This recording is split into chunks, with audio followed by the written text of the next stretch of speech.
One of the first things I want to do this morning is thank everybody who took part in the nursing home visit that we did. We sang some carols, and we was able to pass out some stockings and stuff for the residents. All who baked, helped pack, helped whatever they did. Thank you so much for that. We appreciate everything that you did. Also this morning we have a guest speaker, Brother Brian Spicer.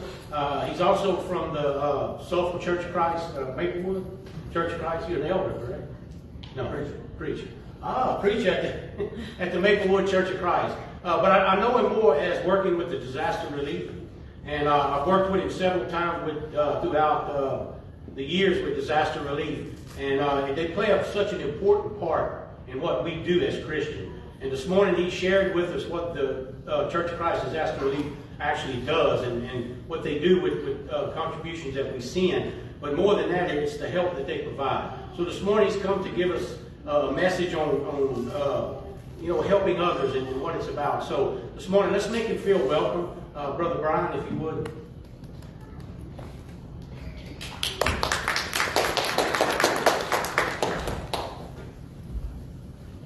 Good morning. Good morning. I normally don't get claps until I get through it, and getting down, that's when they clap. He's over. He's through. So good to be here this morning. I appreciate Brother Danny inviting me to come be a part this morning of this service. I was really grateful to be able to take the Lord's Supper in that kind of a manner and not have the little styrofoam wafers and stuff. That was so good this morning. Thank you for allowing me to be here. I'm glad the storm's passed over. My name is Brian Spicer. I live in Sulphur, Louisiana. I represent or work for the Churches of Christ Disaster Relief effort out of Nashville, Tennessee. And that organization has been around some 30 plus years. We'll get that on the next slide. There we go. 30 plus years. Just recently with Hurricane Ian and the one that followed, it's been 585 natural disasters over those 30 years that we've been able to be involved in and working with. As I mentioned earlier, 10.4 million meals have been out to be able to take care of needs of folks in that kind of a time. And with Hurricane Ian, we sent in 10 days, we sent in 14 semi-trucks to the churches over in the Florida area that was affected. Those 14 trucks represented a little over $1 million. That $1 million put us, having had received over 190, or having got out over $190 million worth of supplies to folks in need. I want you to think about that for a second. The churches of Christ throughout this country, no governmental help, no outside help, small churches like us, pulling together their funds, have been able to get out $190 million worth of supplies to folks in need. I don't know about you, that just swells my heart of knowing what God does through His people. Amen? Yeah. Good stuff. Also in that, over 530,000 plus New Testament Bibles been placed in those food boxes and distributed out, and folks have received that life-giving word in a time of need. I've entitled it, if you missed my lesson this morning, I think they recorded that, if they caught me in the picture right. I did leave a brochure out in the foyer that goes through November, shows expenditures for this year. We're right now pushing right about $8 million worth of merchandise that's been able to get out this year. It's been one of the bigger years. Kentucky and places like that got hit pretty hard. And Tennessee had some, we had some, so a lot of things going on. So grateful for that opportunity. I've entitled my lesson this morning, When Storm Clouds Rise. That happened, didn't it? This morning early, I knew it was supposed to rain. I didn't know it was supposed to be that bad. I woke up probably, 3, 4, 5 this morning and was hearing all sorts of lightning and stuff going on and just crashing around. I thought, well, I've got to, hopefully it'll slack off until I travel. That happens more than we think. You and I can be going about our days and a storm cloud will rise and will begin to affect what goes on. If you've got your Bibles, would you go with me to the book of Mark? Mark chapter, we'll be in chapter 4 here quickly. Mark starts his book. He writes to a bunch of folks telling them, he says, this is the beginning of the gospel of Jesus Christ, Son of God. He starts off talking about the gospel, and if you look up that word in a common sense, take it out of the Bible, what it actually means is good news. There's some good news in the world today, and I don't know about you, but I need to hear some good news. Because all I have to do is watch a little bit of TV, or get the newspaper, go on, the social media, and there's all sorts of bad news happening. Even a lot of times, most of the time in our prayer requests, isn't that the way it is? It's more of somebody's sick and somebody's dying and somebody's died and this happened there and they're trying to get things back up and going. We don't hear a lot of the good news through all of that a lot of times. Mark wanted to tell some folks about good news, and not just any kind of good news. He says good news about Jesus. And the one thing he's going to lift up over and over and over in his writing to those folks, explaining about who Jesus is to let them know that he's Jesus, the Son of God. So if you'll flip on over to chapter 4, Jesus and his disciples have been out, they're doing what they've always done. Jesus is always looking for those kind of opportunities. He's healing the sick and the blind and the lame. He's feeding those that are hungry. He's bringing back to life those that have lost loved ones. He's casting out demons. He's coming in and showing his Father's rule and kingdom here on earth during that time. They've been working hard and long all day long, and it's getting later in the afternoon. And Jesus in chapter 4, verse 35 says the following. It says the following. That day when evening came, he said to his disciples, now follow all this, let us go up to the other side. Leaving the crowd behind, they took him along just as he was. We'll find out he is dog-tired. He is worn out. They'll take him along just as he was in the boat. There were also other boats with him. Now notice what it says. It says, a furious squall came up, and the waves broke over the boat so that it was nearly swamped. I wasn't raised in church. I remember as a little bitty kid, 4 or 5 maybe, they took me to vacation Bible school in the summers, and my grandparents would come up, maybe at Easter or Christmas we'd go, but outside of that, I wasn't raised in church. I wasn't converted until I was already out of high school. And it meant so much to me to begin to read that and to begin to think what that must have been like. As you read through these stories, not just the old little stories that you and I can repeat and this happened there, but trying to understand and put myself in that scenario. Imagine Jesus is with his disciples and they've been working hard. It's getting late in the afternoon. It says when evening came. And when I hear evening, I'm thinking the sun's going down. I'm thinking it's about time to go home, maybe get a change of clothes, definitely go get something to eat. Moving toward going to bed, right? Well, and also begin to think, okay, what was going on? Not only what was going on, but who all was there. And Jesus was there with his disciples.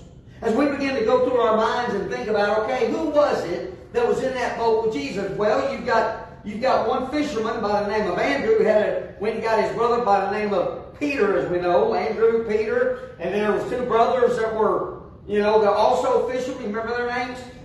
James and John. There was a tax collector in the group. Levi, Matthew, right? There were some other ones in there. There was one that was always doubting. Remember who he was?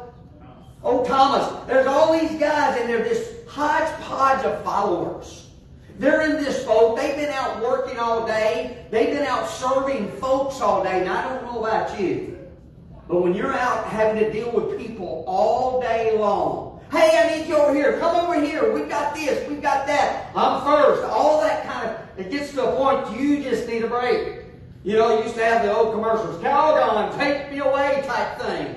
I would imagine that's kind of where these disciples were.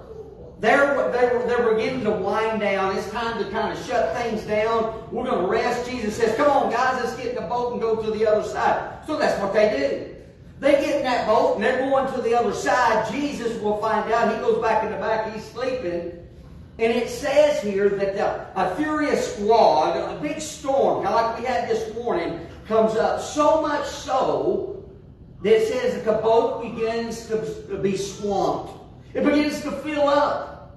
Now I want you to think for a second. I always forget. I'm just kind of reading through that. What's going on in that boat? Can't you see folks out there? They're in that boat, and this bad storm comes up. And think about it. First of all, do you know anybody on that boat that might know anything about boats and storms?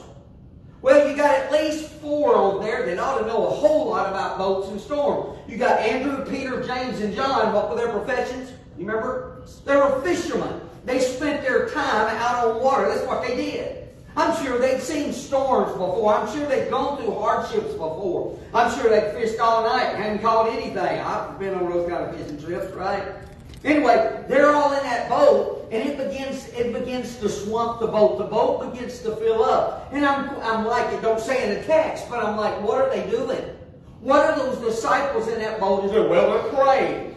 Yeah, you're praying, but you're praying in your head because you get down on your knees and you're bubbling your prayer, right? You know? And it begins to fill up and you're getting wet. It says that the evening's coming. That means the sun's going down. There's also a storm, so that means you probably can't see any of the moon and stars, so it's dark.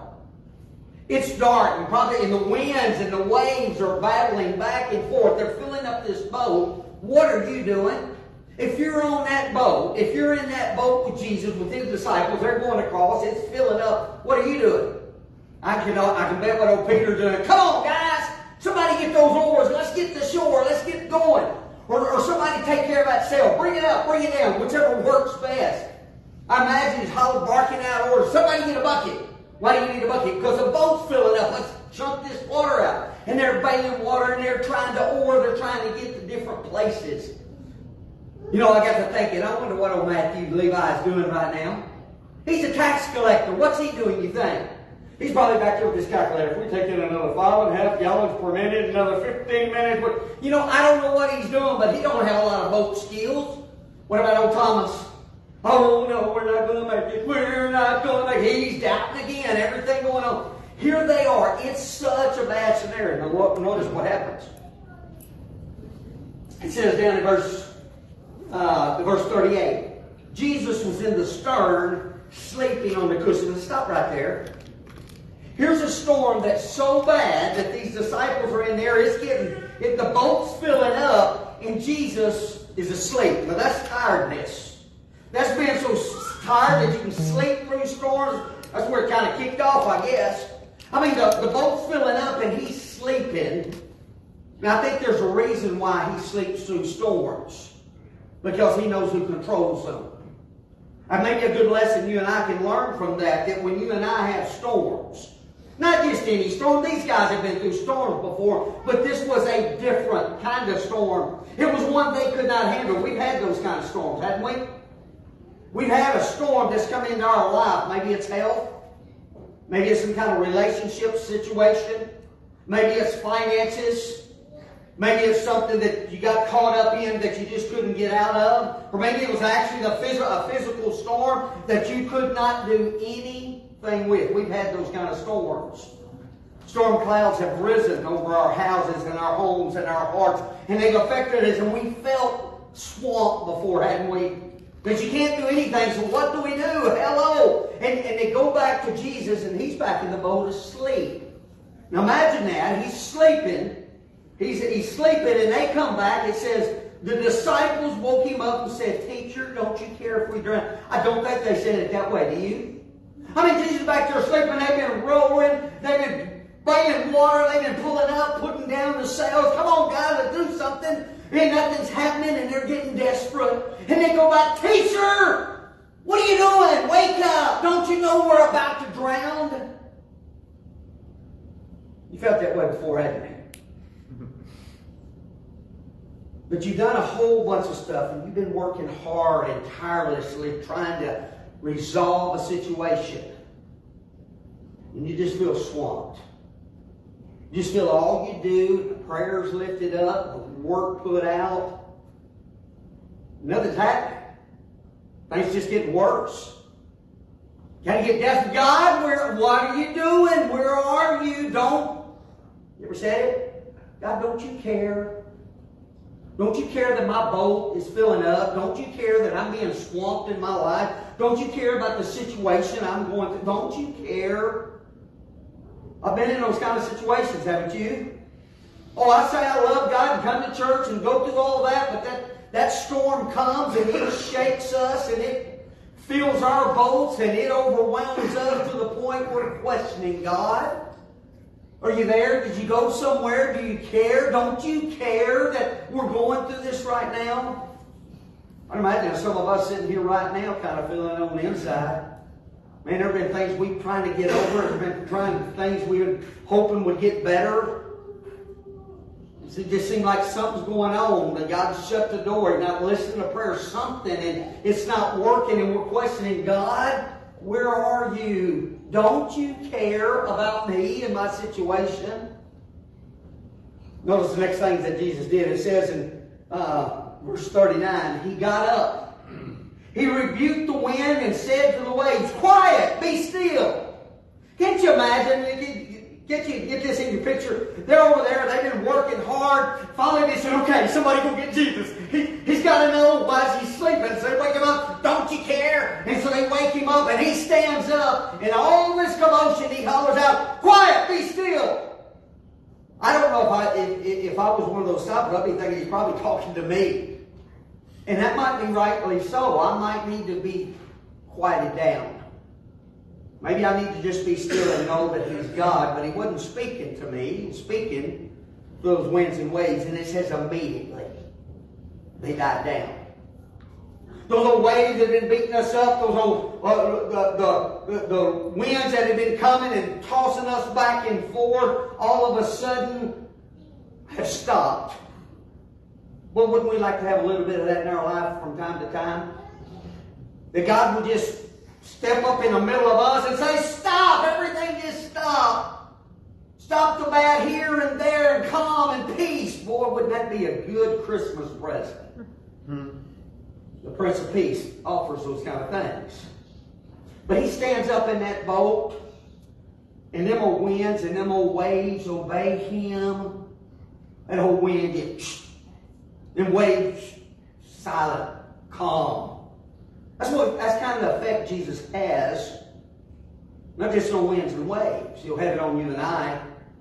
Throughout Scripture, you'll find God talking to His servants. God, don't you know this is going on? What about, you remember Moses and David and all of them? Hey, God, did you see? And he'll, shh, be quiet. Be still. I got this. It's all under control. I was sleeping. You should have been sleeping, but you're not. I got it. Peace, be still. It says then the wind died down and it was completely calm. Now notice what He says to His disciples. Now we're in that boat where He's saying that to us. But He is in our lives, and in our lives, because we believe that. And so He asked us, I think, the same question at times. He asked His disciples, why are you so afraid? Do you still have no faith? I don't know how many months, years had gone on between Jesus calling them and this event. I know for you and I, we've been walking for a pretty long while with the Lord. Somewhere back in the day, God reached us, called us, got our attention, said, come follow me. And we've been trying to follow ever since. Sometimes good, sometimes falling down, sometimes getting off track and having to get back on. But either way, we've been trying to follow that Jesus, and we believe in Him. We're here this morning. We dressed up and took a bath and looked good and smelled good and sound good and all that. And we'll do that again week after week after week because we believe in Jesus. We've seen things He's done. We've come up. We've had those prayer times. We've offered up this prayer and that prayer, and God has answered those kind of things. And we keep asking. We keep bringing because we know He's faithful. But then that storm hits. Then that boat begins to fill up. Then the winds begin to knock us and shake us and get us off track, and we begin to wonder, God, do you still care? Are you still there? And God looks at you and I at those kind of times, maybe at these kind of times, and says, don't you believe? You have little faith. Still with you. See, that's the reason we've got to come back here every Sunday. Because we're quick about forgetting.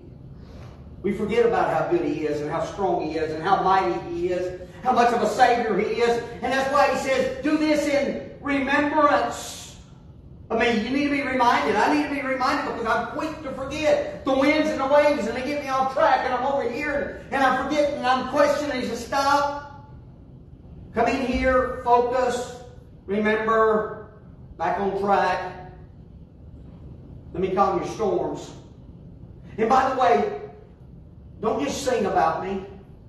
Don't just preach about me. Don't just go through the service with me. Believe me.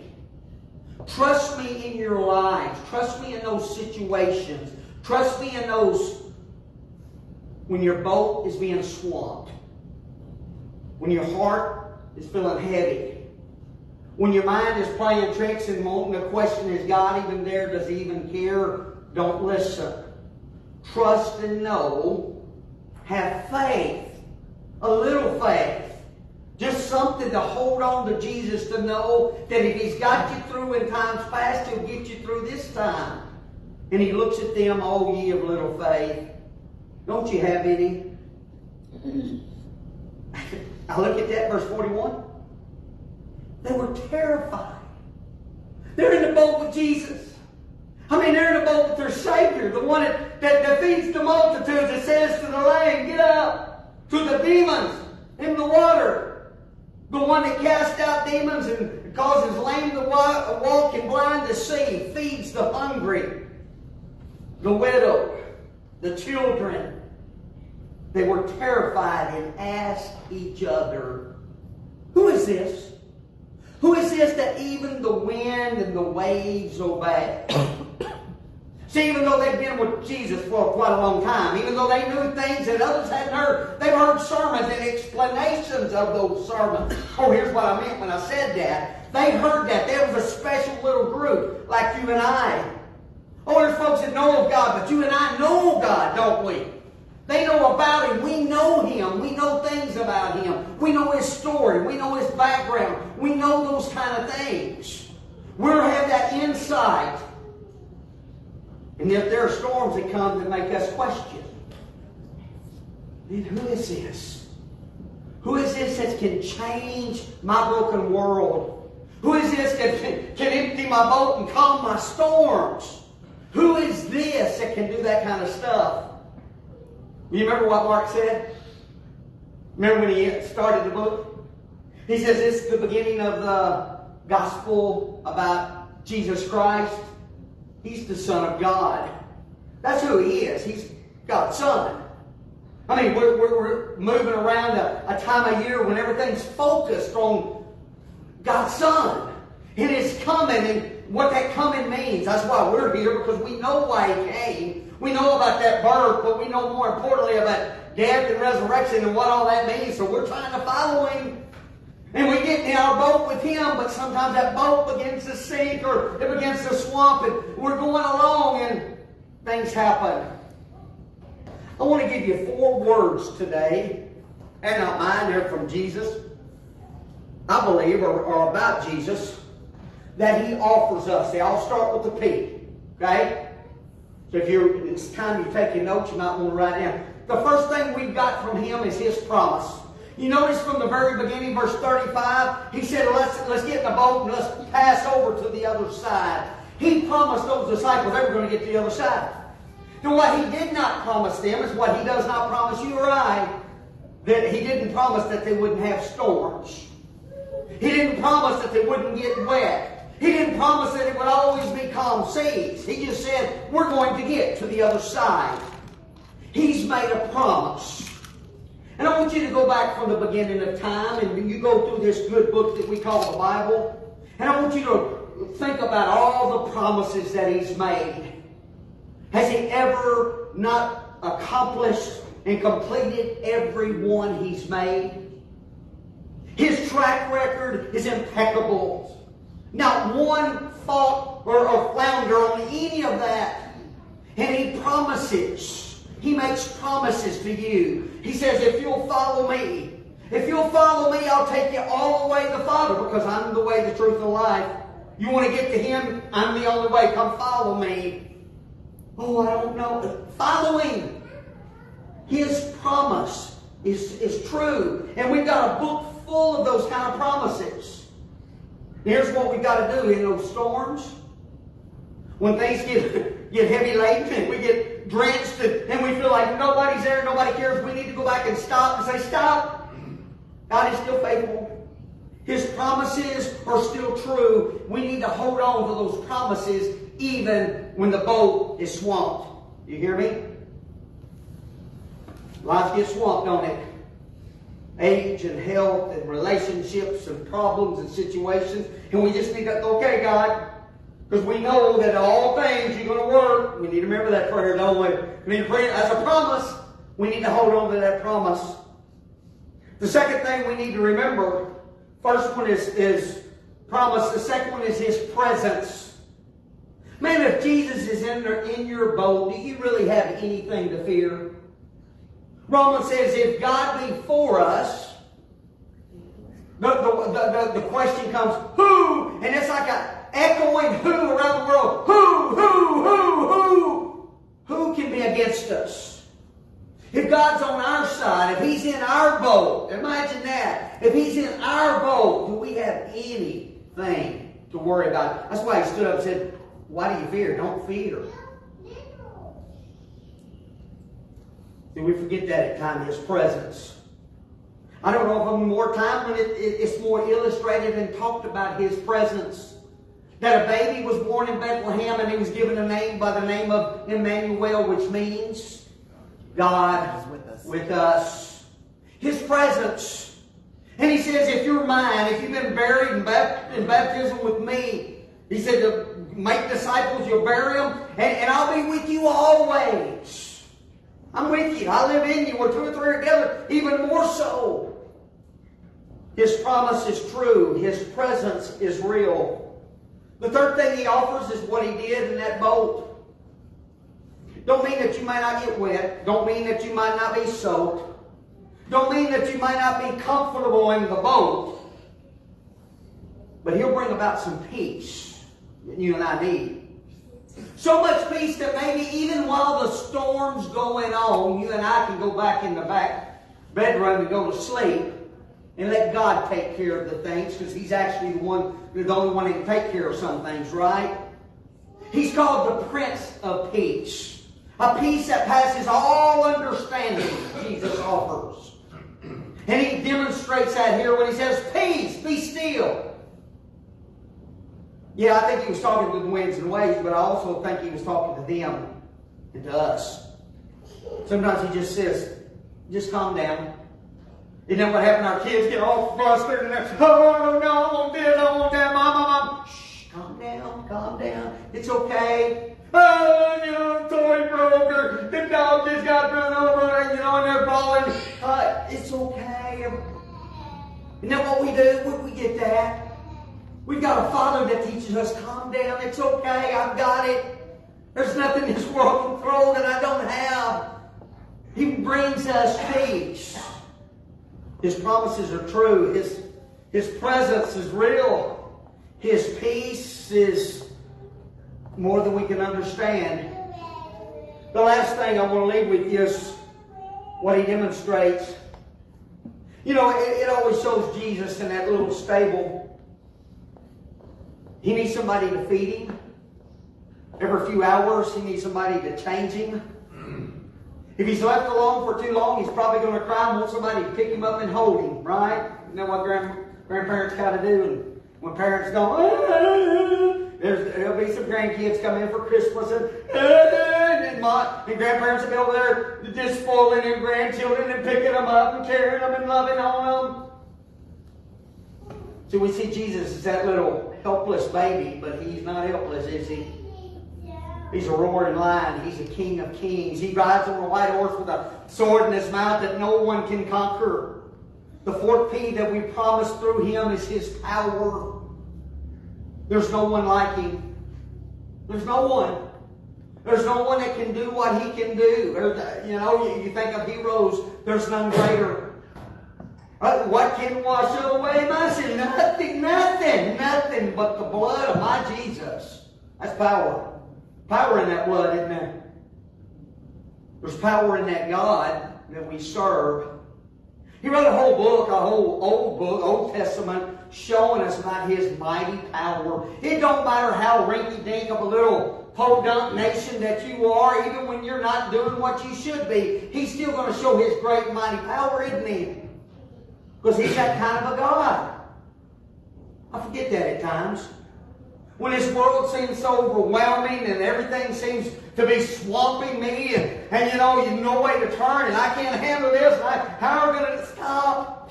I don't have to. I've got someone that's the most powerful person in the world. Greater is He that's in you than he that's in the world. You've heard that? Maybe greater is He that's in your boat. That's in your life. It's in your mind. It's in your heart. Than anything else you're going to experience. Can He overcome those storms? Can He overcome those problems? That's why we serve Him. That's why we love Him, right? I love these kind of stories because I get to see Jesus up close and personal. He gets in my boat and He takes me places. Takes me on adventures. Man, we'll go through winds and waves in different places and He'll get me there and we'll get to feed the 5,000 and we'll get to do this and we'll even get to go out and do it ourselves and He'll come back and He'll praise us. And all that because we follow Him. Man, we've got to follow on Jesus. And Mark was so right. Man, that's good news. That's gospel in its essence.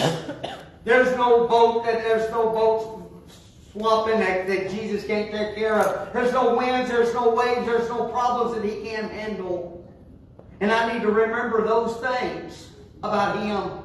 His promise, His presence, His peace, and His power.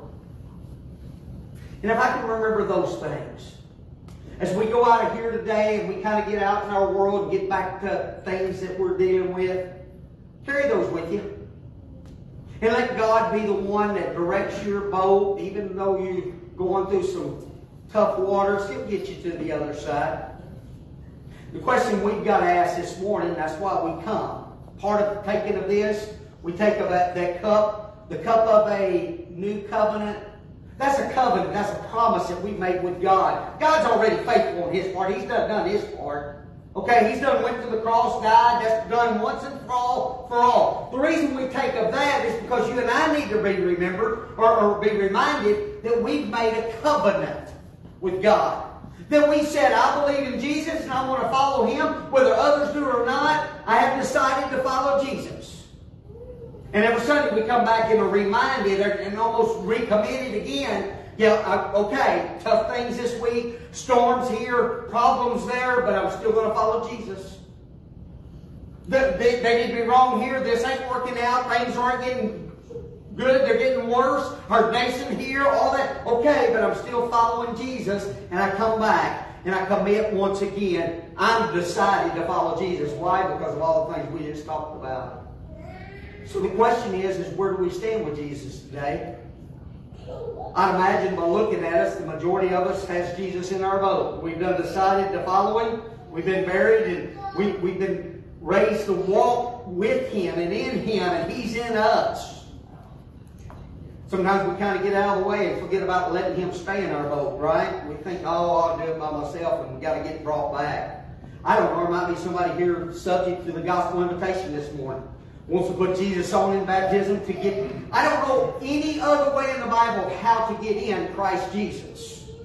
There's therefore no condemnation for those who are in Christ Jesus. I don't know any other way outside of being buried with Him in baptism. So we get into His boat and He stays in us. Pretty neat trade-off, isn't it? I don't know where you stand this morning. I don't know where you sit. I don't know where your heart is. But one thing we can be sure of, God does. And by the way, He cares. Very much so. So I don't know how you're subject to this invitation, but I'll leave that to you and Him to answer on that regard. God bless you, church. Thank you for allowing me to be here this morning. What a blessing. See kindred faces and new faces alike. God bless us as we try to serve Him. I don't know who's singing, invitation, does that come next?